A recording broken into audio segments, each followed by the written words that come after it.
Alors, merci à tous de nous avoir rejoints. Alors, ce sont des sujets un peu ardus, surtout pour une journaliste économiste généraliste comme moi, mais ça va vous intéresser tous évidemment grandement.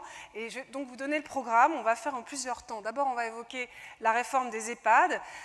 Et donc, vous pourrez poser des questions pour chaque partie, comme tout à l'heure, après notre débat.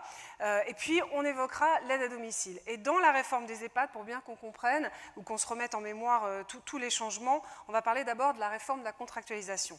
Et je vais tout de suite m'en référer à Jean-Philippe Vinquant. Vous êtes, pour ceux qui ne vous connaissent pas, directeur général de la cohésion sociale. Alors, vous revient la lourde tâche de synthétiser cette réforme de la contractualisation. En 2 mots, qu'est-ce que ça change?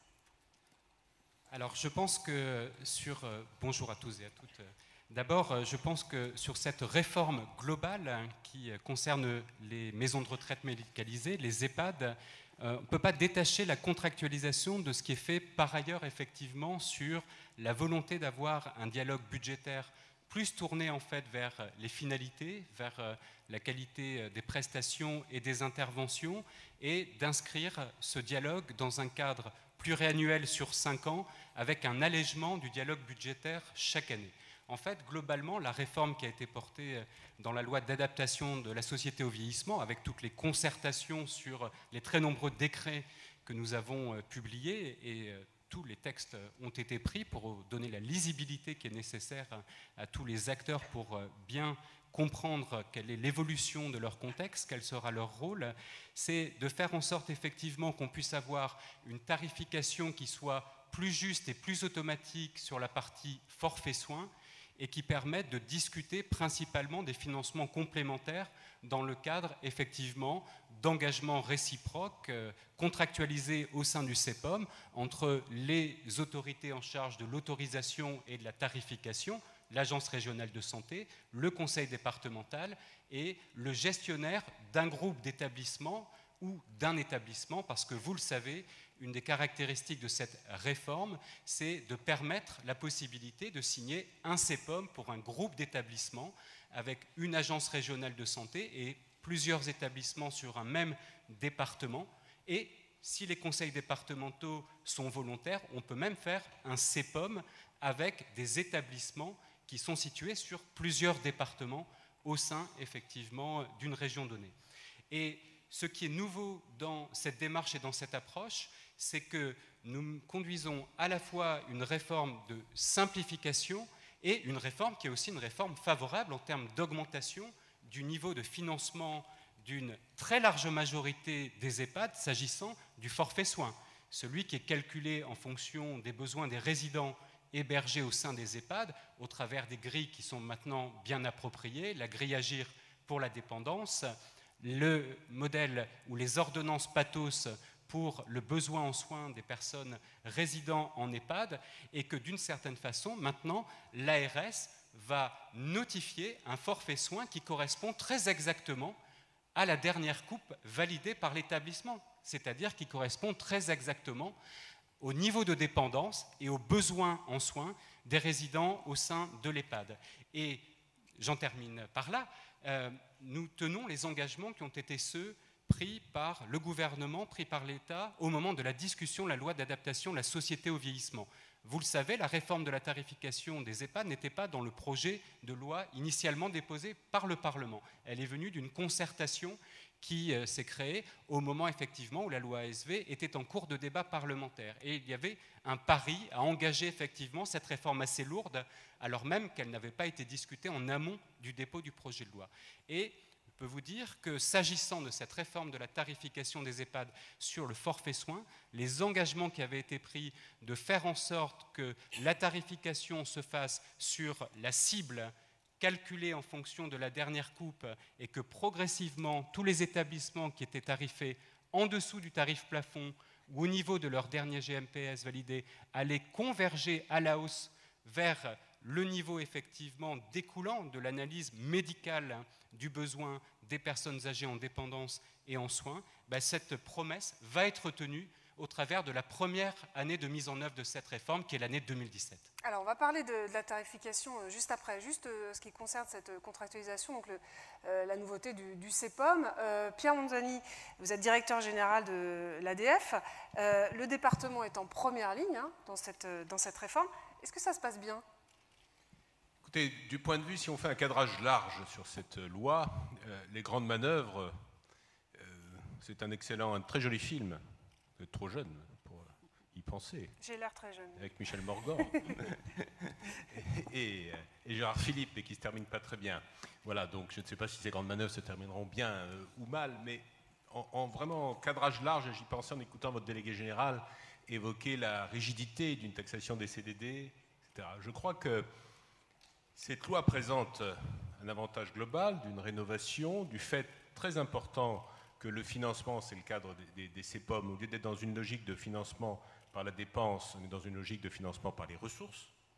Et la seule question qui vaille dans le domaine social, c'est ça. Parce qu'on peut faire tous les discours généreux du monde, la volonté de distribuer toujours plus aux personnes âgées, aux jeunes, aux handicapés, aux pas handicapés, etc. Mais qui paye et comment paye-t-on?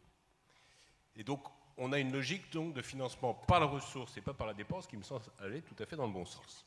Et ensuite, le cadrage que je voudrais faire, c'est que c'est très lourd de machine. Parce que la loi ASV, je ne sais pas si ce sont des grandes manœuvres, mais en tout cas, c'est une lourde machine qui implique pour les départements de revoir les plans d'aide, avec beaucoup d'investissements de nos personnels en matière justement de révision de ces plans d'aide, etc. Nous, ce que nous aurions souhaité, c'est un rythme plus proche des réalités humaines, non seulement vécu dans les EHPAD par les administrateurs et les personnels des EHPAD, mais également par les personnels des conseils départementaux. Et nous avions plaidé pour une expérimentation dans un certain nombre de départements qui auraient été choisis de conserve entre l'État et nous, de façon à ce que tout cela se fasse à un rythme moins soutenu, plus pragmatique, ce qui aurait peut-être évité les crispations que nous avons vues récemment, notamment dans la sphère publique, que nous évoquions avec Jean-Philippe en aparté tout à l'heure. Donc, une réforme dont l'esprit général nous semble aller dans le bon sens, mais qui se heurte à des réalités lourdes de mise en œuvre, et je pense que si on était passé sur un rythme moins brutal, mais peut-être y avait-il des échéances électorales qui pèsent souvent sur les réformes françaises, plus peut-être que dans d'autres pays. Donc un rythme un peu moins brutal, plus d'expérimentation. Et ça, c'est, je crois, l'axe des réformes à venir dans le domaine social et dans l'ensemble d'ailleurs des domaines, c'est que cessons de voir une France qui doit partout marcher du même pas. C'était valable à l'époque où la France était centralisée, etc. etc. Moi, j'ai une culture d'origine jacobine que je ne renie pas du tout, mais aujourd'hui, soyons réalistes. On ne peut pas, comme disait dans un autre domaine en matière d'éducation, on ne peut pas, comme du temps de Jules Ferry, rêver au fait qu'au même moment, à la même heure, tous les élèves de France font la même dictée. Donc on ne peut pas rêver au fait que dans tous les EHPAD de France, au même moment, il y ait les mêmes gestes, les mêmes programmations qui se fassent. Je crois que ce serait une erreur. Plus de pragmatisme, plus de souplesse et plus de responsabilité. Puisque les départements sont chefs de file dans le domaine social, et notamment dans le domaine du grand âge, renforçons ce chef de filage, je n'aime pas ce néologisme, mais je l'emploie par commodité, renforçons ce chef de filage qui suppose plus de responsabilité pour les élus, parce que les seuls à juger de ces politiques, ça doit être les citoyens. Quand je vois telle ou telle association professionnelle nous faire des procès d'intention, je m'inscris en faux. Il y a des chambres des comptes, il y a des cours des comptes pour contrôler les comptes, il y a les citoyens pour contrôler l'exercice, je parle sous contrôle de ma présidente, vice-présidente du Nord, voilà, et pas des procès d'intention, etc. Ça, je referme cette parenthèse. Donc plus de pragmatisme et tirons les leçons pour l'avenir. Et dernier mot de cadrage général, nous restons, mais comme tous les Français, très inquiets, même si Jean-Philippe a trouvé et ses équipes ont trouvé des clés de financement satisfaisantes, il faut dire les choses, sur le court terme. Quid du financement de ces politiques du grand âge, non pas à l'horizon 2060, mais dès les années 2020, c'est-à-dire dans quelques années. La montée en charge à laquelle nous ne pouvons rien, qui est démographique, c'est comme ça, voilà, c'est un fait, c'est une donnée qui va aller s'accroître. C'est très bien qu'il y ait plus de centenaires, etc., etc., mais il y a quelle est la soutenabilité pour la nation de l'effort financier que cela représente. Effectivement, je pense que ça craquera très très vite. Les personnes dépendantes, c'est 1,17 million et ça va doubler d'ici 40 ans. Donc ça pose des questions sur l'APA qui déjà coûte aujourd'hui 5 milliards. Bien sûr. C'est à ça que vous faites référence. Alors les dépenses d'APA, je cite de mémoire, ont augmenté là, de façon très récente de 2,7% si je prends tous les départements français de France métropolitaine et d'outre-mer. Et 85% des départements ont dû faire face à des augmentations. Alors je voudrais m'adresser maintenant à Geneviève Manarino. Vous êtes vice-présidente du Conseil départemental du Nord, c'est un des plus grands départements de France. Et alors justement, le plus grand, justement vous avez eu une réunion hier avec 220 directeurs d'établissements. Donc là vous pouvez vraiment nous dire comment ils ressentent cette réforme, comment ils la mettent en musique et puis quelles sont les difficultés dont ils vous ont fait part. Alors, je rebondirai sur les propos qui viennent d'être dits. Parler de cette lenteur nécessaire, c'est de ce pragmatisme dont nous avons besoin dans nos départements qui sont dans un contexte, vous le savez, difficile. Voilà, même si le département du Nord sort un peu la tête de l'eau, on a quand même bataillé dur pendant 2 ans. Et de notre responsabilité aussi que nous avons d'accompagner ce grand âge, ou voire même aussi le handicap et tout ce qui est action sociale. Le département du Nord a choisi la lenteur, c'est-à-dire qu'on n'appliquera pas, je le dis devant l'État, tout de suite la réforme. On a fait le choix, effectivement, de démarrer en 2018 les premiers CEPOM et pas tout de suite là. Je rappelle quand même que le décret est arrivé le 21 décembre 2016. C'est toujours une période où on n'est pas forcément à même de répondre et de travailler avec les partenaires. Donc on a fait le choix d'accompagner les établissements qui seront dans des convergences plutôt négatives par CEPOM, voilà, et puis les établissements qui sont dans des convergences positives, bien évidemment là on les embête pas, on va dire, voilà, et donc on a fait le choix d'attendre. Donc hier matin, c'est un dossier très technique, vous l'avez dit. Moi, je remercie toujours les services départementaux. Alors, ceux du département du Nord ne sont pas là aujourd'hui, mais je sais qu'il y a quelques représentants d'établissements du Nord, parce que, voilà, sous couvert quand même de monsieur Jean-Philippe Vincan, c'est un dossier extrêmement technique qui demandait aussi un travail de dentelle, parce que ce qui me semble vraiment important, c'est au-delà de cette nouvelle tarification, on soit dans une vraie politique territoriale, c'est-à-dire dans quel territoire on doit accompagner tel établissement, comment des établissements vont mutualiser, qu'est-ce qui va déjà permettre finalement de donner ces réponses aux personnes âgées, et puis surtout avec une extrême vigilance de rendre accessible l'établissement à toutes les personnes du département, en ce qui concerne le département du Nord. Comment ils le vivent alors les directeurs d'établissement? Alors, les directeurs d'établissement le vivent plutôt bien au niveau du département du Nord, je dis ça avec beaucoup d'humilité. Le fait de les avoir rencontrés, d'avoir échangé, d'avoir aussi de s'être engagés à des négociations de CEPOM individuelles, ou avec des gestionnaires, ou avec des mono-établissements, et puis d'avoir reculé d'une année la mise en place aussi de cette réforme de la tarification, donc de l'entrée en CEPOM à partir du 1er janvier 2018. Mais ils sont extrêmement inquiets. Ils se sont aussi exprimés hier là-dessus en disant voilà, on va être dans des dialogues de gestion, on va être face à des difficultés, ne serait-ce que de personnel, des difficultés d'accueil. Il y a une extrême inquiétude. Je pense qu'il y a des réactions déjà qui arrivent, des moratoires qui vont être demandés aussi sur ce décret. C'est ce qu'on entend, nous, dans notre département. Mais en même temps, cette notion d'équité, c'est-à-dire un point GIR moyen sur le département, elle était peut-être aussi nécessaire et c'est à nous maintenant de l'accompagner. Mais il faut que les départements aient les moyens aussi de l'accompagner. Alors Véronique Vincenot, vous représentez les groupes privés justement puisque vous êtes responsable de la création et de la tarification chez Orpea. Est-ce que c'est une bonne loi pour le secteur privé ?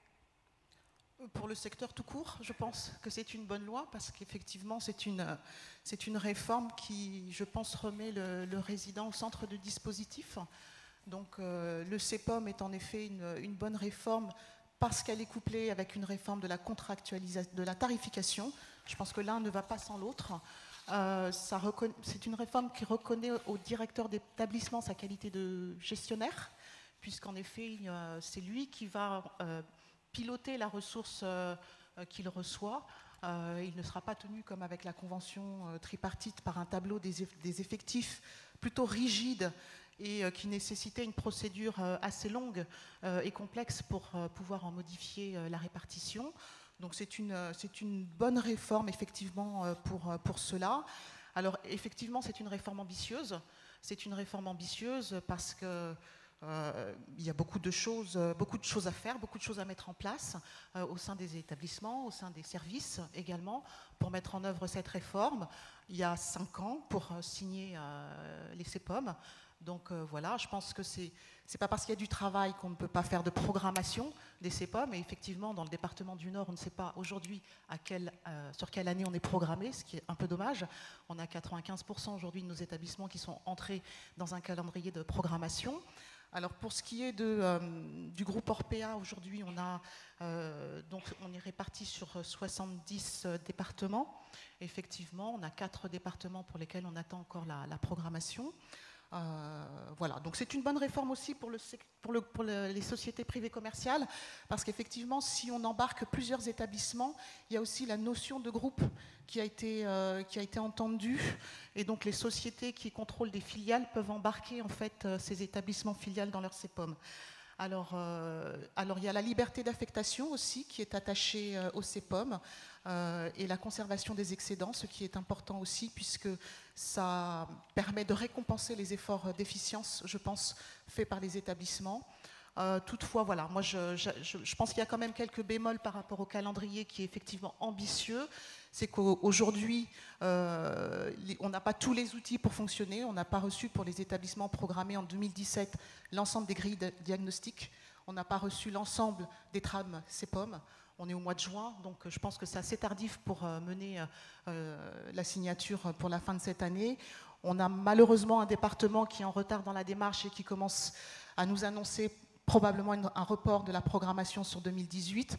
Donc voilà, effectivement, c'est un calendrier ambitieux. Maintenant, il va falloir le tenir.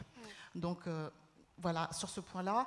Et puis alors un dernier aspect, cette liberté d'affectation des résultats et d'autonomie de gestion est liée à l'atteinte des objectifs du CEPOM, et il ne faudrait pas que par ce biais-là, on annule tous les effets de la réforme de la contractualisation. Jean-Philippe Dac, vous voulez répondre, s'il vous plaît? Juste une rapide réaction. Moi, je comprends tout à fait que les conseils départementaux aient besoin d'un peu plus de temps que les agences régionales de santé pour la mise en œuvre, effectivement, de cette réforme. Vous le savez, effectivement, il y a 6 ans qui avaient été donnés pour conclure les CEPOM. Il faut les avoir conclus avant le 31 décembre 2021. Donc, on peut tout à fait rester un temps en convention tripartite, effectivement, si à la fois le conseil départemental et le gestionnaire, effectivement, ne sont pas prêts immédiatement à rentrer sous CEPOM. Mais pour la partie forfait soins qui est dans cette tarification maintenant juste et mécanique, en utilisant la grille d'analyse des besoins des personnes, vous allez recevoir, en tant que gestionnaire d'établissement, la notification de votre forfait soins correspondant à votre dernière coupe validée jusqu'au 31 décembre 2016. Vous l'avez vu, nous avons eu à cœur de faire en sorte que la campagne budgétaire ne soit pas retardée par les échéances législatives, puisque la circulaire de campagne qui donne le lancement, le départ de la campagne pour les agences régionales de santé pour préparer les notifications, elle a été signée, par moi-même d'ailleurs, le 2 mai dernier, publiée quelques jours après. Nous avons ensuite publié les dotations régionales des agences régionales de santé pour procéder dans les 30 jours à la notification aux établissements de leurs ressources sur le forfait soins. Ensuite, il y a des agences régionales de santé qui vont souhaiter avoir un dialogue aussi sur les financements complémentaires nouveaux qui ont été créés par la loi et pour lesquels nous allouons 48 millions d'euros de crédits aux agences régionales de santé pour faire vivre ces financements complémentaires pour des actions de prévention, de formation des professionnels, de préparation à la pandémie grippale annuelle, pour des actions au sein de l'EHPAD qui améliorent la qualité à la fois des pratiques et la qualité de vie pour les résidents. Et ça, c'est plus automatique que la réflexion que doit avoir chaque conseil départemental sur le niveau auquel il va fixer la valeur départementale du point GIR et le rythme effectivement de convergence vers ce tarif départemental moyen. la loi et le décret permettent d'étaler sur 7 ans, effectivement, cette convergence à partir du moment où le conseil départemental a arrêté la valeur du point GIR. Et je comprends tout à fait que les conseils départementaux aient à la fois besoin de plus de temps et plus de souplesse sur ce rythme que ce que nous faisons sur la réforme de la tarification du forfait soins, où dès 2017, tous les EHPAD vont recevoir 1/7 de l'augmentation de leur financement liée au fait qu'il y avait une déconnexion entre le niveau de financement et les coupes qui avaient été produites au sein des EHPAD. Alors Geneviève Malarino et Véronique Vincenot, vous voulez intervenir ? Oui, alors je vais vraiment rebondir positivement. Vous venez de parler de l'ARS, effectivement. Si on prend un peu plus de temps, c'est qu'on souhaite vraiment, avec l'ARS, mettre en place les premiers CEPOM. Alors pour vous rassurer, on a une trentaine de CEPOM qui vont être signés en 2017. C'est ceux que l'ARS aura initiés. On ne pouvait pas partir tout seul. Et ce que je voulais aussi rappeler, parce qu'on ne le dit pas peut-être assez, c'est une réforme comme celle-là, elle rentre aussi dans une politique plus générale d'un conseil départemental. Et dans le département du Nord, à la fois l'ARS est en train d'écrire son plan régional de santé et le département réécrit son schéma départemental et où on va inscrire des politiques innovantes, où on va re-questionner la place des EHPAD dans nos départements, qu'est-ce que l'EHPAD du futur. Donc finalement, ce délai que l'on s'octroie, il est lié, alors au-delà de la difficulté de la mise en place de cette réforme, aussi à une réflexion plus de fond sur qu'est-ce que le Conseil départemental du Nord souhaite mettre en avant pour accompagner mieux les établissements, en sachant que ce n'est pas l'unique réponse aux personnes âgées.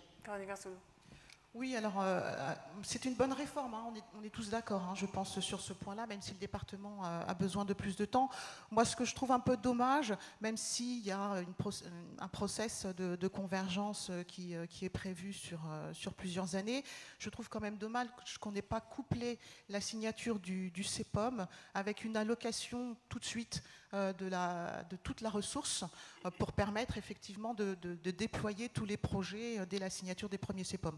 Bon, voilà, c'est juste le petit bémol. Maintenant, effectivement, il y a beaucoup de travail dans les services, il y a beaucoup de travail au niveau des gestionnaires, mais il faut y aller.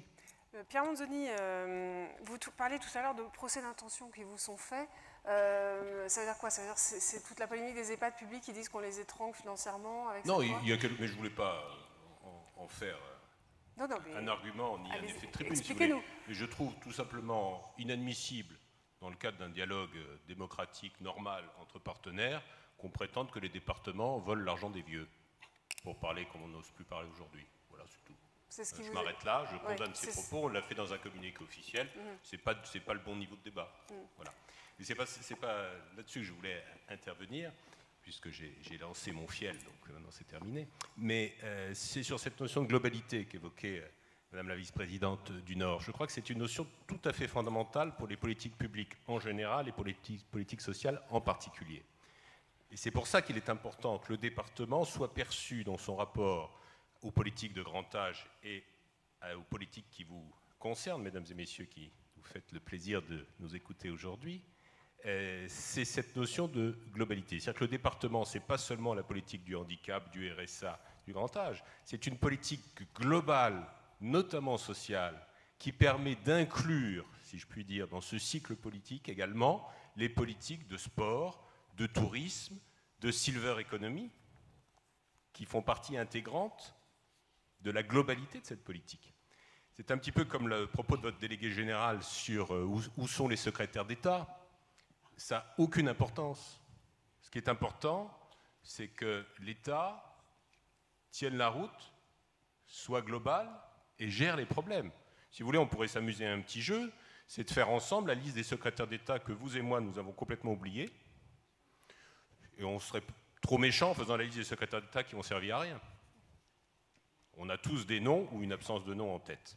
Donc peu importe qu'il y ait un secrétaire d'État ou pas, ce qui est important, c'est qu'il y ait une prise en compte des politiques dans une globalité, qu'elle soit celle de l'État ou celle des collectivités locales dans le cadre de la décentralisation. Et de ce point de vue, nous regrettons, nous, à l'ADF, avec nos élus et nos collaborateurs, très amèrement que la loi NOTRe, qui, vous savez, a partagé les pouvoirs entre départements et régions et métropoles, enfin, notamment entre départements et régions, ait fait de l'activité économique une terre désormais interdite, une terra incognita pour les départements. C'est une grave erreur. C'est une erreur de conception, j'allais dire, de la philosophie politique elle-même. Dès lors que l'on sépare, et vous en êtes la preuve, vous qui êtes une activité privée au cœur du social, il n'y a pas de distinguo entre le social et l'économique. C'est une stupidité intellectuelle et politique. Il faut lier les deux. Et si les départements ne peuvent pas toucher à l'économie, comment voulez-vous qu'ils insèrent de façon efficace dans leur politique sociale la silver économique, pour revenir au sujet qui nous intéresse cet après-midi? Je crois que c'est un point très, très important là aussi de politique générale. Alors parce qu'il faut avancer, qu'on doit aussi parler de l'aide à domicile, je voulais quand même revenir avec Véronique Vinsonneau sur ce que vous m'avez dit tout à l'heure. En aparté, vous me disiez quand même, moi, je me rends compte que la facture est illisible pour les usagers. Donc là, c'est peut-être là que le bas blesse dans cette réforme de la tarification. Alors pour la réforme de la tarification, en effet, la réforme de la tarification, il n'y a pas 5 ans, pour la mettre en place, c'est au 1er janvier 2017 qu'elle s'est mise en place. Et effectivement, les décrets d'application sont parus tard, sur le mois de décembre. Donc forcément, voilà, il a fallu la mettre en place 15 jours après la parution des décrets, ce qui a généré effectivement quelques difficultés pour les départements qui se trouvaient contraints de mettre en place en quelques jours une réforme. Alors peut-être plus de difficultés pour les départements qui n'étaient pas en dotation globale APA. Et effectivement, on a connu, mais bon, ça il fallait s'en douter, quelques cafouillages sur le début de l'année au niveau de la tarification des établissements, puisque certains départements ont cessé de verser l'APA aux résidents, ce qui est prévu par la réforme, mais pour autant, en contrepartie, les établissements doivent percevoir un forfait, et pour le coup, ils ne le percevaient pas. Donc, parce que, effectivement, les décrets, ils étaient quand même complexes. L'instruction est sortie plus tard, je crois au mois d'avril, pour expliquer la formule de calcul au département. Donc, bon, effectivement, il a fallu faire des régularisations sur les factures. Il a fallu expliquer aux résidents, voilà, pourquoi on mettait ça en place.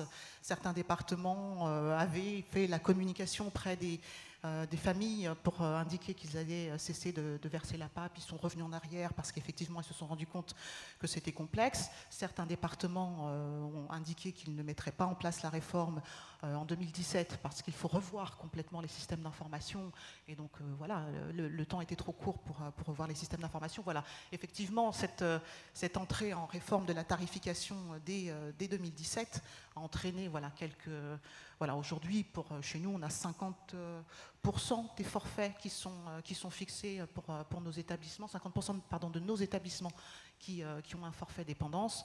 Voilà, la montée en charge va se poursuivre. C'est effectivement plus facile, la réforme de la tarification sur l'assurance maladie, puisque ça change pas peu de choses changent finalement, donc pour l'assurance maladie. Donc voilà, c'était effectivement les constats qu'on a pu faire sur cette première période. Je voudrais qu'on passe à la réforme de l'aide à domicile, parce que Damien Cacaret, qui est avec nous, s'est pas encore exprimé. Vous êtes président du CINERPA domicile. Alors, vous vouliez interpeller Pierre Manzoni sur certaines pratiques qui, selon vous, empêchent la bonne application de la loi. Ça peut être intéressant. Expliquez-nous. C'est une bonne entrée en matière, n'est-ce pas? Oui, merci.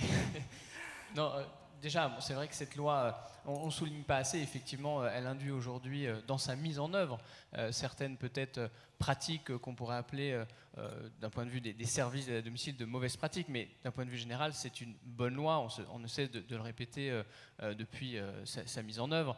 Il ne faut pas oublier qu'elle revalorise quand même les plans d'aide APA, donc il y a aussi un aspect du financement, finalement, qui a été un petit peu abordé dans la loi, et c'est important de le souligner. Après, effectivement, cette loi, elle ne prenait pas en compte forcément la tarification. Là, on parle dans les EHPAD de tarification.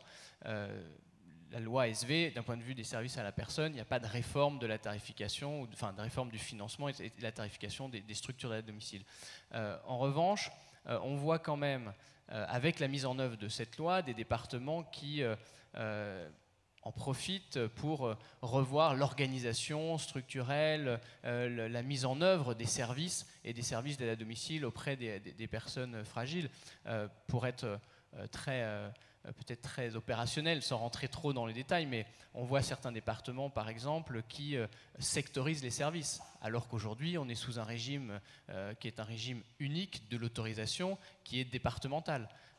Voilà une pratique, effectivement, qui nous semble dangereuse pour le développement et pour l'avenir, qui a toute sa place, des services d'aide à domicile, lorsque on va obliger une structure d'aide à domicile d'intervenir sur un secteur spécifique, plutôt que comme son autorisation lui permet d'intervenir sur tout le département.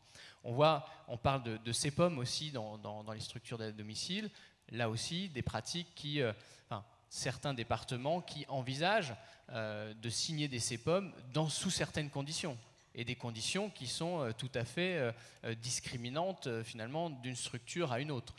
Je ne parle pas forcément du modèle sous lequel, ce qu'on soit associatif ou privé, commercial, enfin, il n'y a pas le débat n'est pas là, mais quand on voit des départements qui nous disent il faudra avoir 70 000 ou 100 000 heures pour pouvoir signer un CEPOM, ça, c'est effectivement des pratiques qui nous inquiètent, et avec le CINERPA à domicile, sur lequel on est très vigilante, parce que forcément, ça va créer des clivages. Et je crois que cette loi, elle n'avait pas pour ambition de créer ces clivages. Au contraire, avec l'unification des régimes, la fin du double régime autorisation agréée, pendant presque une décennie, on a créé ces clivages entre des services qui étaient autorisés et des services qui étaient agréés. Il y a une autorisation maintenant unique, on a tous les mêmes règles du jeu, avec un cahier des charges commun qui a été d'ailleurs défini par décret très rapidement à la suite de cette loi. Voilà, il y a des pratiques quand même qui nous interpellent, qui nous alertent, et sur lesquelles on reste effectivement extrêmement vigilante. Jean-Philippe Vinquant ou Pierre Manzoni voulait répondre à Damien Cacaré? Oui, alors, du point de vue je suis d'accord avec vous sur l'idée que plus c'est global et mieux c'est. Et qu'en général, dès lors que l'on sectorise de façon trop étroite, on risque d'avoir plus d'effets pervers que quand on donne de la souplesse et de la globalité. Je ne vais pas vous dire l'inverse de ce que je disais tout à l'heure, et je le reconnais j'espère très objectivement. Ensuite, sans faire du tout dans le pathos, il faut bien voir que les départements ont une quadrature du cercle à régler, qui est, vous l'avez évoqué, Présidente, qui est la très forte contrainte financière. Moi, je n'ai pas pour habitude de pleurnicher, et j'aime pas du tout enfourcher la thématique de l'État se désengage, et c'est nous qui trinquons, etc. Parce que je crois que ce n'est pas le bon angle. Le bon angle, c'est celui que j'évoquais tout à l'heure, c'est-à-dire que de toute façon, que l'État se désengage et qu'on paye plus, ou que ce soit l'inverse, peu importe, c'est toujours de l'argent qui sort de nos poches de citoyens. C'est toujours de l'argent public. Et moi, je préfère m'interroger sur la solvabilité de la dépense sociale globale et sur l'origine de son financement que sur la répartition, qui me semble un problème plus, pardonnez-moi, un peu plus politicien ou un peu plus boutiquier. Voilà, donc vous voyez qu'à l'ADF, on essaie d'avoir hauteur de vue. Ensuite, mais la contrainte, néanmoins, est très très forte. Et très souvent, ce que vous évoquez correspond à des volontés des directeurs des généraux des départements, et sous l'autorité, bien sûr, de leur président, de rebattre les cartes et d'aller chercher, dans une rationalisation qui peut parfois être un peu rigide, je vous l'accorde, des économies qui sont parfois des économies de bout de chandelle, mais le problème du bout de chandelle, c'est que quand vous n'avez plus de chandelle pour vous éclairer, bien vous allez chercher les bouts de chandelle. Voilà. Donc je ne vais pas vous faire le pleurnicheur, ce n'est pas dans mon tempérament, mais il y a quand même bien voir cela. Il y a une autre question d'ailleurs derrière, qui est aussi vraie pour les établissements publics, mais aussi pour les établissements privés, qui sont évidemment soumis aussi à la solvabilité, c'est la question de ceux qui travaillent, et notamment dans la sphère publique, de la fonction publique. C'est-à-dire que le discours, il y a trop de, pardonnez-moi d'être à contre-courant, mais il y a trop de fonctionnaires, etc. Mais concrètement, comment est-ce qu'on gère des politiques sociales si on réduit le nombre de fonctionnaires? Il faut savoir que les départements sont aujourd'hui dans une décroissance de leurs effectifs. Nous avons, si vous voyez les chiffres, nous avons des augmentations très légères de la masse salariale de nos agents départementaux qui sont dues uniquement aux augmentations des points d'indice. S'il n'y avait pas d'augmentation des points d'indice, par parenthèse, définie par l'État, alors qu'à mon avis, il devrait être défini par nous, l'État définissant ce qui était de son domaine et nous laissant, nous nos politiques salariales en toute liberté, et c'est nous qui devrions les définir. Donc s'il n'y avait pas ces augmentations de points d'indice, nous aurions des masses salariales qui diminuent. Qui diminuent pourquoi? Parce qu'on réduit les effectifs. Vous avez des départements qui ont perdu 10% de leurs collaborateurs. Voilà, donc, Pierre Mandoni, voilà. On comprend bien les difficultés des départements. Je vous interromps parce qu'il faut... Non, ce que je veux dire simplement, c'est que quand on est sous contrainte budgétaire forte, ce qui est une nécessité parce que l'argent public est rare, je ne veux pas me contredire moi-même, mais à ce moment-là, on peut avoir des pratiques politiques ou des pratiques techniques qui sont contre-productives sur le moyen et sur le long terme parce que, hélas, elles ont besoin d'être productives budgétairement sur le court terme. Alors, oui, je voudrais qu'on avance parce que malheureusement, comme tout à l'heure, on court après le temps. Si je vous retarde, je ne dis plus rien. Non, pas du tout, mais moi j'avance. Donc, je voulais qu'on fasse un gros plan sur ce que vous avez fait, Geneviève Manarino, dans le département du Nord. Vous avez mis en place quelque chose d'assez révolutionnaire, un tarif unique dans l'aide à domicile. Expliquez-nous. Alors, si vous dites révolutionnaire, alors vraiment, on a mis effectivement en place ce tarif, c'est-à-dire les services sont tous devenus autorisés. Quand même 270 services dans le département du Nord autorisés maintenant, ce qui est, vous imaginez, quelque chose d'important, avec une couverture complète sur notre département, il n'y a pas de zone blanche. Et ce qui était pour moi vraiment essentiel, c'était qu'on sorte de cette discrimination qu'il y avait finalement vis-à-vis des services, les ex-autorisés et les autorisés, qui étaient accompagnés différemment par le département. La discrimination vis-à-vis de l'usager aussi, qu'il n'était plus libre de son choix, hein, c'est-à-dire qu'il allait peut-être plus vers le service où il y avait moins de reste à charge, enfin voilà. Donc on a quand même on s'est mis au travail pendant pratiquement 18 mois pour faire voter récemment donc ce tarif unique. Alors je crois qu'on dit même plus tarif, voilà, un montant unique de participation à la hauteur de 21 €. Je le dis parce que c'est un petit peu au-dessus de la moyenne nationale, donc c'est un effort budgétaire du département du Nord qui est pourtant aussi en difficulté. Mais en même temps, pour moi, ce qui était essentiel, c'était que les usagers puissent maintenant faire le libre choix de l'accompagnement qu'ils souhaitent, puisque c'est quand même le soutien de la vie à domicile que nous mettons en avant. Et je pense que ce sont des mesures qui sont bien passées. En tous les cas, on essaye le mieux possible, même si on va être dans une période de transition jusqu'au 1er octobre pour accompagner les services ex-autorisés qui étaient, eux, à 23 €. Donc, il va falloir trouver cette convergence, mais on fait tout un travail avec eux aussi intéressant. En même temps, c'est révolutionnaire parce qu'on questionne autrement les services en leur disant est-ce que vous êtes uniquement des services qui vont accompagner la personne voilà, sur peut-être un plan d'aide et puis on ne cherche pas l'autonomie de la personne? Est-ce qu'on ne travaillerait pas plus sur des paniers de services? Qu'est-ce que la personne est en capacité de faire? Comment on va amener la domotique aussi? Comment on va équiper ces services-là sur tout ce qui est modernisation, numérisation? Et on autorise les nouveaux services aussi à entrer dans notre département. Alors Jean-Philippe Vinquant, est-ce que cette expérience dans le Nord peut être généralisée?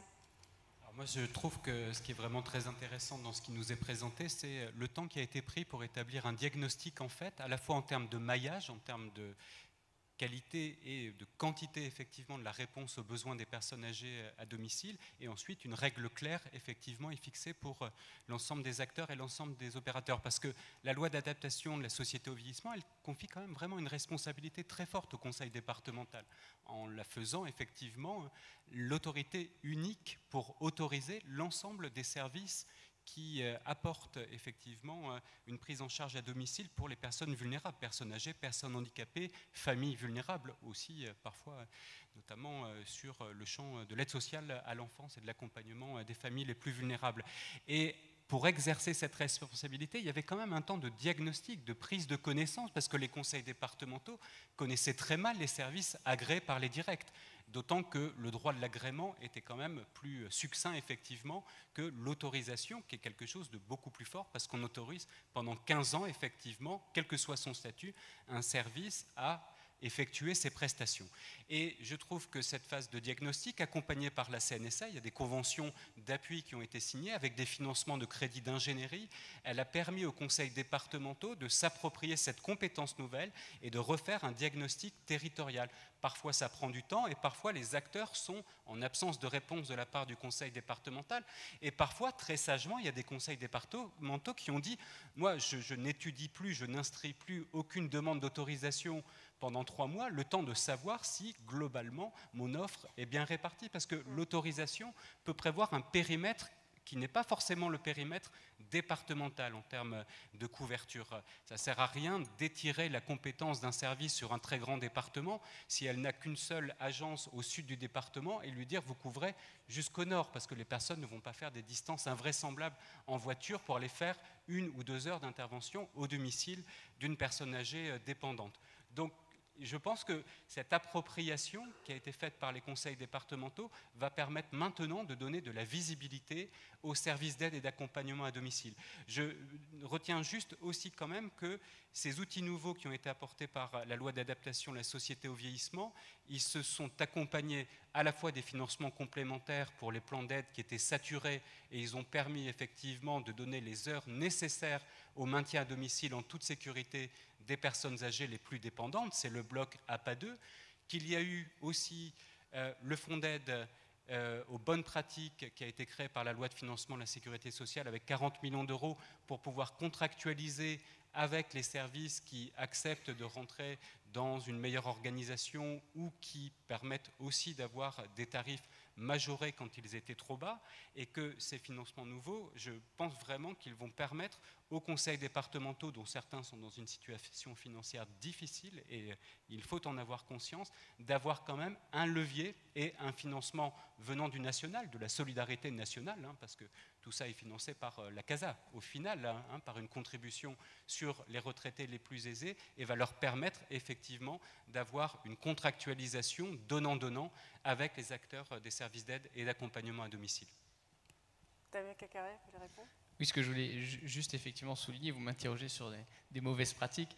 Il y a effectivement des bonnes pratiques. Le département du Nord est un excellent exemple qui a su finalement, prendre le temps dans ce rythme élevé et les mauvaises pratiques dont on parlait à l'instant sont souvent dues à une précipitation finalement du département qui ne connaît pas forcément l'ensemble de ses acteurs, qui ne prend pas le temps nécessaire pour faire son audit finalement de ce qu'il a comme service, dans quel secteur, pour quel métier, auprès de quel public, etc. Le département du Nord a pris le temps nécessaire pour faire cette analyse et mettre en place effectivement ce tarif unique et surtout, je pense, un département qui a su remettre l'usager finalement au centre du sujet. Le sujet, vient pas par la structure, mais avant tout par l'usager, donc la personne âgée, quels sont ses besoins, après quel service elle va avoir besoin, dans quel secteur, etc. Est-ce que je couvre l'ensemble des secteurs pour intervenir auprès de tous mes usagers. Donc ça, c'est effectivement une très bonne pratique. Pas de précipitation du département qui analyse et prend le temps nécessaire pour mettre en place cette loi en fait dans son ensemble. Alors après, on n'est pas très inquiet, moi je ne suis pas très inquiet de cette période moratoire que nous avons sur le développement. Oui, effectivement, certains départements, et ça va dans le sens de ce que je viens de soulever, c'est-à-dire nous autorisent pas pour l'instant, et donc on est dans une période où on n'a pas forcément trop de visibilité sur le développement. Mais on sent que c'est en train petit à petit d'évoluer. Une fois que le département a fait son analyse, derrière, les nouvelles demandes d'autorisation se mettent en place. On reste vigilant quand même, mais c'est en train de se débloquer. Oui, bien sûr. Pierre Manzani, justement, je voulais vous demander, est-ce que vous êtes pour le tarif unique ? Je voulais réagir à ce que disait notre ami. Le rôle de l'Assemblée des départements de France, c'est aussi d'essayer de faire remonter, de synthétiser les bonnes pratiques, mais aussi les mauvaises pratiques. Donc moi, j'avais une proposition très concrète à vous faire, et que j'avais dite d'ailleurs quand j'avais eu le plaisir de recevoir les responsables de SINERPA. Dites-nous, faites-moi remonter les bonnes de toute façon, est-ce que je garde un peu le sourire quand même et que je reste optimiste, mais aussi les mauvaises pratiques, mais aussi les mauvaises pratiques, quitte d'ailleurs à le faire de façon anonyme, parce que nous n'avons pas pour vocation évidemment à donner des bons ou des mauvais points au département, hein, c'est pas du tout notre rôle, mais je suis vraiment très, très sincèrement tout à fait preneur de cela, parce que c'est aussi, ensuite, il faut le traiter d'une façon pédagogique pour faire redescendre le message, et je crois que c'est comme ça qu'on avancera, puisque tout à l'heure nous plaidions tous, plus ou moins, hein, pour une décentralisation à la fois majeure, responsable et pragmatique, pour qu'elle soit également intelligente, ça suppose les comparaisons les plus larges entre ce qui est fait bien et ce qui est fait moins bien. Et vous êtes pour le tarif unique, comme l'a appliqué Mme Manarino? Ah bah évidemment, moi je ne... Bah, ça va venir en le disant. Le plus grand département de France, je ne vais pas contredire le plus grand département de France. Bien. Je vais donner la parole à la salle parce que je pense qu'il y a des questions. Vous aurez dès la fin de ce congrès je voulais juste préciser quelque chose. Quand j'ai dit qu'on autorisait de nouvelles autorisations, on a mis en place un cahier des charges départemental et rentreront dans l'autorisation, les nouvelles autorisations, ceux qui sont en phase avec ce cahier des charges, parce que bien évidemment, c'est protéger l'usager avant toute chose. Voilà, on oui, parce que pas justement, la porte, je voulais terminer avec ça. Bon, il y a un sondage IFOP qui paraît demain, dans lequel on voit que 96% des sondés souhaitent un développement de l'offre de services à domicile, c'est pas tellement étonnant, et 54% estiment qu'il est difficile de trouver des professionnels pour intervenir à domicile. Donc effectivement, la conclusion c'était, est-ce que les conseils départementaux vont recommencer à délivrer des autorisations pour que justement ces entreprises puissent se développer? Oui, on est tout à fait... Enfin, je pense qu'on est d'accord tous les deux, mais au-delà des deux qui sont là, on est tout à fait, on l'a dit tout à l'heure, pour un marché le plus fluide possible. Et il y a de ce point de vue, vous l'avez évoqué, Madame la déléguée générale en parlant des places de parking, il y a un autre sujet qui ne concerne pas que les EHPAD, mais qui est quand même un sujet important en France, c'est la paralysie provoquée par les normes. Je ne voudrais pas faire un couplet facile et poujadiste, mais il y a quand même un vrai problème d'une normalisation de plus en plus inflationniste. Tous les ans, on nous explique qu'on va vers l'étiage des normes, et chaque fois c'est au contraire un tsunami. Il est temps, de ce point de vue, de prendre le taureau par les cornes et de tordre le cou à des normes qui sont parfois imbéciles, qui sont très bien vues de Paris d'un point de vue très très général, et qui sont catastrophiques quand on les applique localement. Même chose pour les questions d'emploi, de CDD, etc. L'important, c'est effectivement, d'abord, cette espèce de mythe du CDI, qui est un mythe extrêmement français, qui, je pense, est l'ombre portée du poids de la fonction publique dans l'esprit des Français. Vous savez que beaucoup de parents rêvent que leurs enfants soient fonctionnaires. Je crois que cette espèce de mythe du CDI, c'est la projection mentale de cette espèce de valeur surplombante du statut des fonctionnaires dans l'état d'esprit des Français. L'important, c'est qu'il y ait des emplois et c'est que les services soient assurés. Voilà, donc il faut, plus on cassera les normes, plus on sera libéraux, il faut dire les choses comme elles sont dans ce domaine, et c'est pour ça que je suis très heureux d'intervenir dans un congrès de sociétés privées, et plus on ira dans le bon sens. Jean-Philippe, quand vous vouliez conclure, et je voudrais qu'on allume la salle, si on peut voir les questions, s'il vous plaît, s'il y en a. Je voudrais vraiment abonder dans le même sens que Pierre Monzani sur les normes, parce que c'est vraiment un souci maintenant qui est très très présent au sein de l'État, très fortement porté par le président de la République, par les ministres, que d'essayer de simplifier les normes. Et à titre d'exemple, sur un sujet qui est un sujet dont je sais qu'il vous préoccupait, et j'espère beaucoup moins maintenant depuis le décret du 2 mai 2017 sur les évaluations internes et externes pour les services d'aide à domicile anciennement agréés, qui ont basculé automatiquement dans l'autorisation de par le décret qui a refondé les services d'aide et d'accompagnement à domicile. Nous avons pris vraiment en considération toutes les voix qui se sont exprimées, qui ont été portées évidemment par le CINERPA, mais aussi par d'autres acteurs de l'aide à domicile, pour faire en sorte que la transition entre l'agrément et l'autorisation soit la plus douce possible, avec donc des moratoires et des délais qui sont prévus effectivement pour que les premières évaluations internes et externes n'arrivent pas immédiatement dans les 2 ans. Donc nous avons repoussé au plus loin possible pour les services effectivement nouvellement autorisés, mais nous vous avons aussi écouté en supprimant les contrôles internes annuels qui étaient opposable pour les ex-agréés, pour pas que ça soit redondant avec les autres procédures d'attestation de la qualité, de l'organisation et du service. Nous avons reconnu dans l'article 4 de ce décret le fait que quand une certification sur norme ISO était de même niveau reconnu par l'Agence nationale de la qualité des services sociaux et médico-sociaux que l'évaluation externe, il y a une équivalence totale entre la certification et l'évaluation externe, c'est-à-dire une dispense de conduire une évaluation externe à transmettre au conseil départemental. Et là, on a de vraies mesures de simplification, à la fois pour les opérateurs et pour les conseils départementaux. On ne dédouble pas chacune des procédures avec le temps que ça prend, évidemment, quand on fait une évaluation, quand on est audité dans le cadre d'une certification, et avec le coût que ça peut représenter aussi de payer 2 prestataires, l'un pour la certification ISO, l'autre pour l'évaluation externe. Et je tenais à vous le dire, on a ce même souci de simplifier chaque fois qu'on le peut, et ce décret récent en est, j'espère, la preuve. En tout cas, je crois qu'il a répondu aux demandes qui nous avaient été communiquées par le CINERPA en votre nom. Merci beaucoup. Est-ce qu'il y a des questions? Donc, c'est votre dernière chance. Oui, il y a une question là. 6e rang en partant du fond. Voilà. Moi, je ne voulais pas. Et là aussi, d'accord. Oui, monsieur?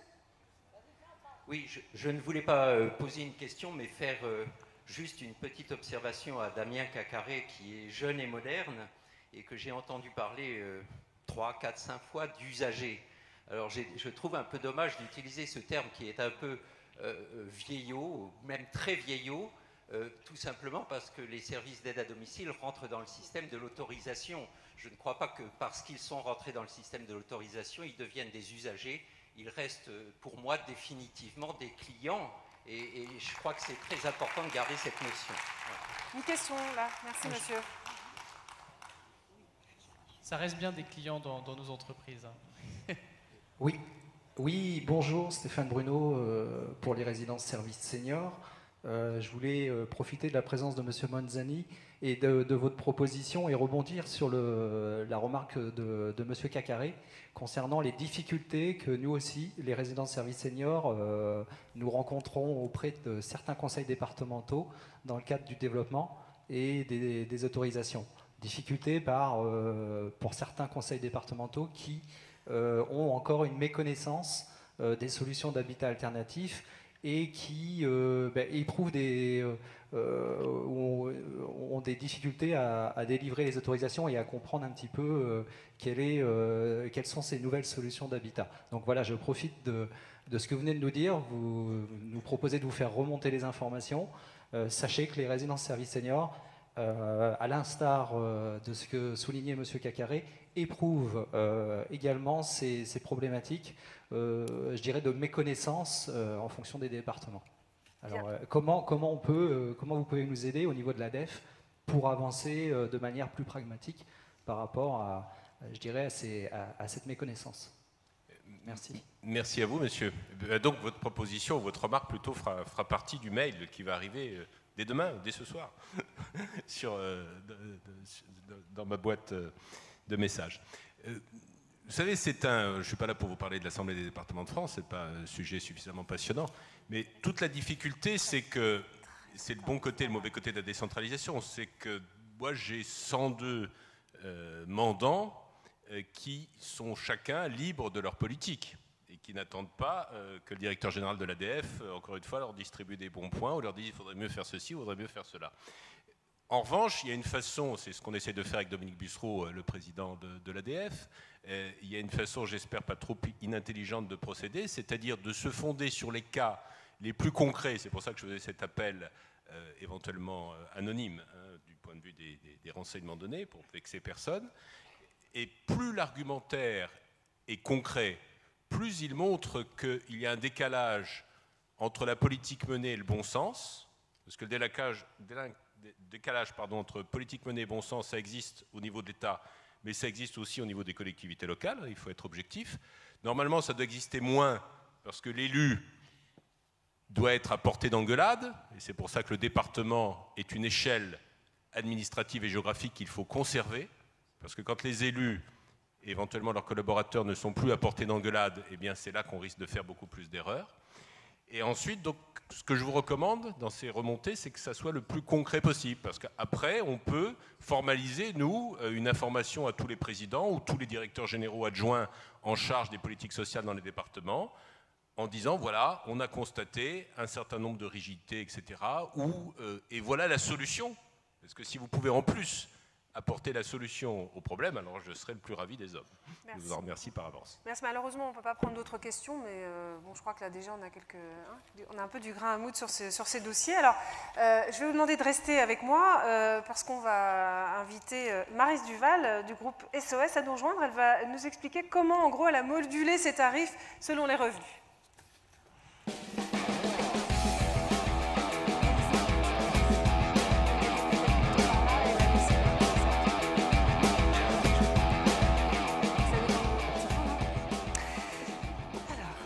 Alors Maryse Duval, peut-être en préambule, vous pouvez nous rappeler rapidement ce que représente le groupe SOS? Oui, bien sûr. Bonjour à toutes et tous. Bonjour Claire. Donc le groupe SOS est un groupe de l'économie sociale et solidaire. Nous sommes un groupe privé, non lucratif, associatif. Nous n'avons pas de fonds d'investissement capitalistique, donc nous nous autofinançons. Jean-Marc Borrello a pour coutume de dire que nous n'avons ni Dieu, ni maître, ni actionnaire. Voilà. Donc aujourd'hui, groupe SOS Senior, c'est 75 établissements, 61 EHPAD.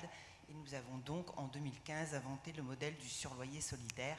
Donc, voilà, oui, justement, le surloyer solidaire. Alors, si j'ai bien compris, vous avez repris 2 établissements associatifs dans le Grand Est, 2 établissements qui perdaient 20 millions d'euros par an. Hein, deux associations qui géraient effectivement des structures EHPAD, hôpitaux, SSR, et qui perdaient effectivement 20 millions d'euros au total par an.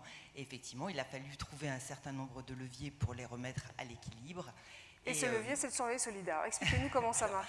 C'est surtout, nous avons la genèse du surloyer solidaire, c'est parce que les murs de ces EHPAD, évidemment, quand les associations sont arrivées à un point de non-retour et qu'elles ont des soucis de financement, eh bien, la première chose qu'on fait, c'est arrêter d'investir dans les murs d'EHPAD.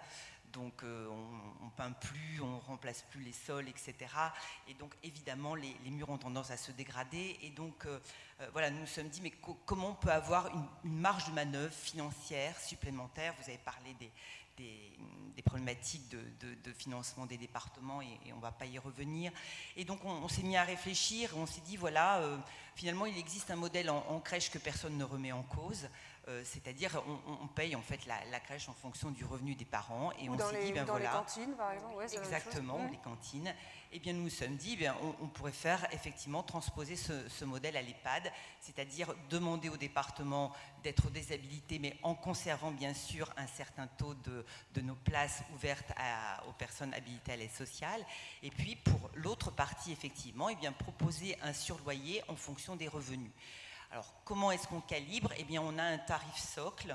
Le tarif socle, c'est... Alors, d'abord, il y a le tarif aide sociale, c'est celui financé par le département. Le tarif socle, eh bien, c'est le tarif qui nous permet vraiment de pouvoir, à minima, pouvoir entretenir nos murs correctement, accueillir les résidents dans les meilleures conditions possibles. Et puis ensuite, on a un tarif au-dessus du tarif socle, qui est celui que payent les résidents quand ils ont effectivement des revenus supérieurs à 3 000 €. Donc vous voyez, on est sur des tranches très, très marginales en tous les cas, hein, de surloyer. En gros, ça s'échelonne entre le tarif d'aide sociale et le surloyer 3 est à peu près de 8 € par jour. Donc ça reste tout à fait acceptable et entendable pour rester à charge des familles. Donc pour une personne qui a un revenu de plus de 3 000 €, il paye combien en plus? Il paye 8 € par rapport aux personnes qui sont à l'aide sociale. Donc ça fait 240 € par mois. Donc vous voyez, ça reste quand même tout à fait acceptable. Donc avec effectivement différents paliers, hein, calibrés différents paliers. Et vous avez négocié ça avec le conseil départemental? Alors le premier a été effectivement le conseil départemental de Moselle, suivi de très près par le conseil départemental du Nord. Nous avons 4 EHPAD dans le Nord. Et ça ne pose vraiment à ce jour aucun aucune problématique ni aux résidents, ni aux départements, parce que nous jouons totalement le jeu aussi d'accueil des personnes habilitées à l'aide sociale. Nous sommes donc un groupe d'économie sociale et solidaire, donc bien évidemment, l'accueil reste très ouvert sur les personnes qui ont des faibles ressources, mais tous les dossiers sont examinés et toutes les personnes peuvent rentrer. Et donc, bien sûr, après, nous appliquons ce surloyer en fonction de leurs revenus. Et ça vous permet de faire quoi? Vous parlez d'entretenir les murs? Alors, essentiellement, au départ, effectivement, la démarche était plutôt sur ce qu'on appelle dans le jargon des EHPAD le PPI, le plan pluriannuel d'investissement, mais ça permet aussi, dans certains EHPAD, d'avoir une marge financière supplémentaire, par exemple, pour financer des demi-postes ou des postes d'aide-soignante. Alors, il y a toujours ce sondage IFOP qui sera publié demain. Il y a un élément qui va dans votre sens. 61% des personnes interrogées estiment normal que les critères de revenus soient imposés pour obtenir des places subventionnées. Alors, puisque vous nous avez expliqué le fonctionnement de ce surloyer, j'aimerais que nos autres invités réagissent. D'abord, Jean-Philippe Vinquant, est-ce qu'un autre modèle, comme celui que vient de nous expliquer Maurice Duval, est possible? La preuve que oui, effectivement. Je pense qu'il y a la possibilité pour avoir plusieurs modèles. Je pense que d'une certaine façon, les sujets habilitation totale, ou absence totale d'habilitation, c'est des choses qui sont un peu du passé maintenant. Et de plus en plus, on sera sur des habilitations effectivement partielles qui, d'un côté, offrent des places accessibles financièrement aux personnes âgées les plus modestes ou aux familles les plus modestes qui ont des seniors dépendants, et ensuite la possibilité d'avoir une modulation effectivement dans les tarifs avec cette forme effectivement de surloyer solidaire, mais qui peut ressembler à des choses qui se faisaient dans le logement social, par exemple, avec des surloyers de personnes qui ont plus de revenus que les ménages modestes qui sont dans certaines résidences ou certains habitats sociaux. Et ce modèle, il a intéressé la ministre des Solidarités et de la Santé, Agnès Buzyn, puisqu'elle s'est rendue dans un établissement le 25 mai, donc quelques jours après sa nomination,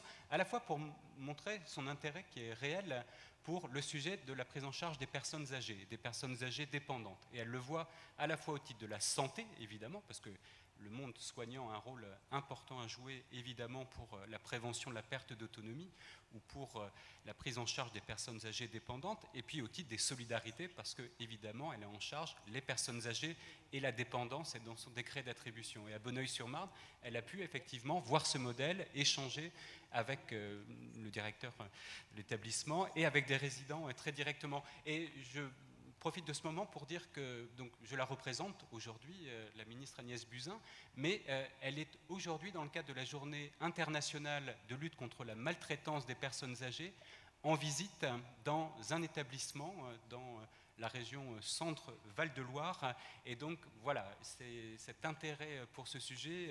Florence disait tout à l'heure qu'elle allait très prochainement visiter un établissement.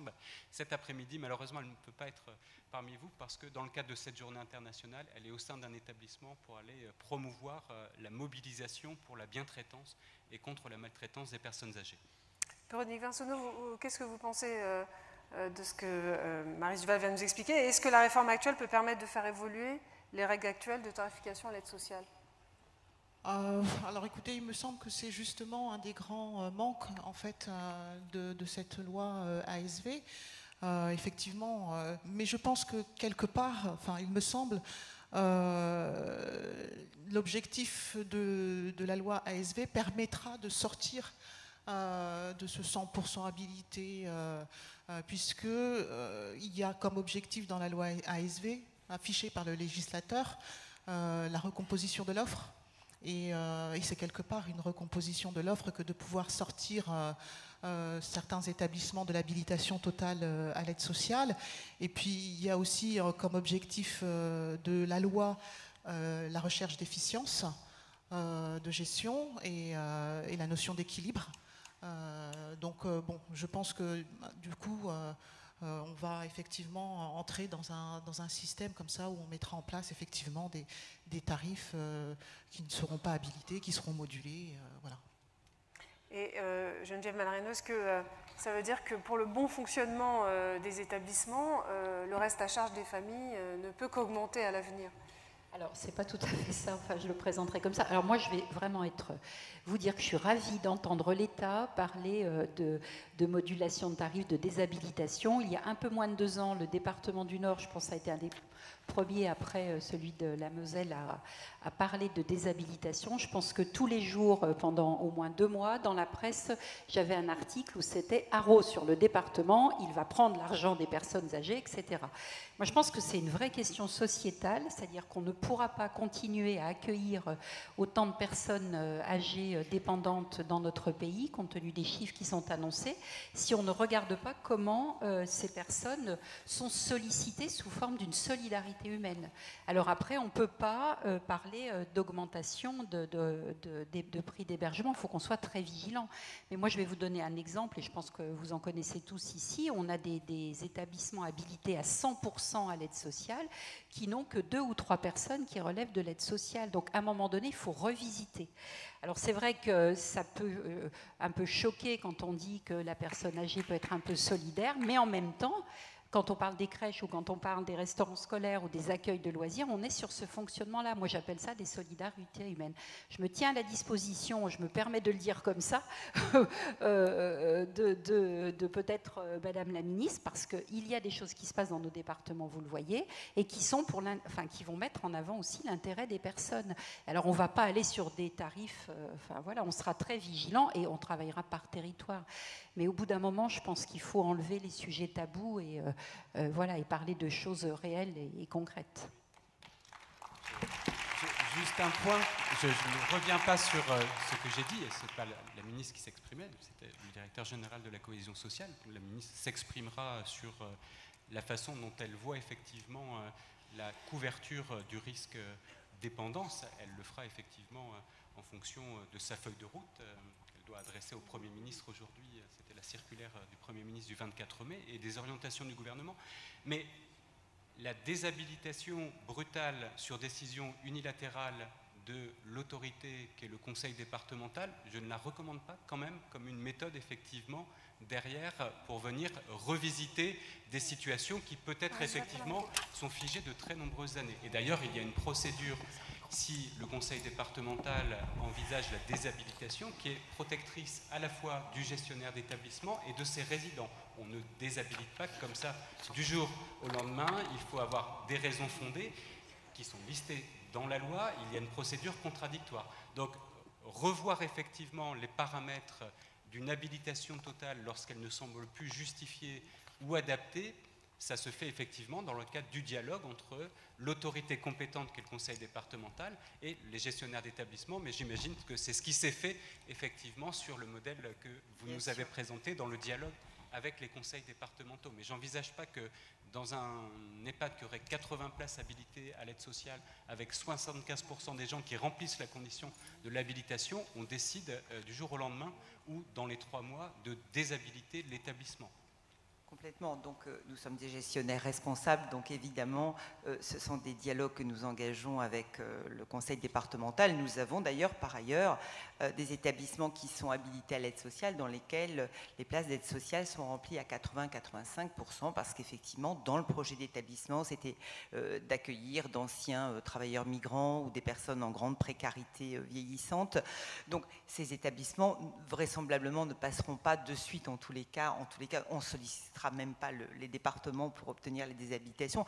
Ça ne se fait, comme disait Madame Manarino, que effectivement dans les départements ou dans les situations où on constate que déjà un certain nombre de résidents ne bénéficient pas d'aide sociale. Aujourd'hui, nous avons 20% seulement on va dire dans 65% de nos établissements, à peu près 20% seulement des résidents bénéficient de l'aide sociale. Donc ça se fait effectivement au cas par cas et de toute façon jamais de façon brutale, c'est sûr. Damien Cacaré, pour conclure, s'il vous plaît. Juste pour souligner que ces propos peuvent tout à fait maintenant, grâce à la loi LSV aussi, être transposés dans les services d'aide à domicile, dans nos SAD, parce que les CEPOM vont justement peut-être permettre pour les structures qui vont sortir de la tarification, eh bien de s'engager grâce à un CEPOM, donc un contrat engageant avec le département auprès de certains publics, avec un tarif spécifique pour des secteurs aussi, par exemple, qui seront défavorisés ou pas concernés au départ par la tarification. Donc c'est vraiment un sujet sur lequel aussi les SAD, on reste vigilants, parce que ce nouveau CEPOM, dans le cadre de la loi SV, va nous permettre de toucher aussi ces publics-là. Merci beaucoup à tous pour ces échanges très intéressants, très instructifs. Vous pouvez regagner la salle.